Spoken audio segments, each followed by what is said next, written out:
বন্ধুরা আসসালামু আলাইকুম রহমতুল্লাহ। বন্ধুরা, আসুন আজকে আমরা শিখি আমি ব্যস্ত আছি এই সেন্টেন্সটিকে আমরা কিভাবে বলতে পারি। I am busy, I am as busy as a bee,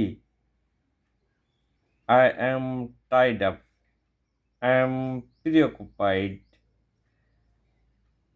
I am up to my ears. আমরা জানি ইয়ার্স মানে কান, কিন্তু এখানে I am up to my ears অর্থাৎ আমি ব্যস্ত আছি।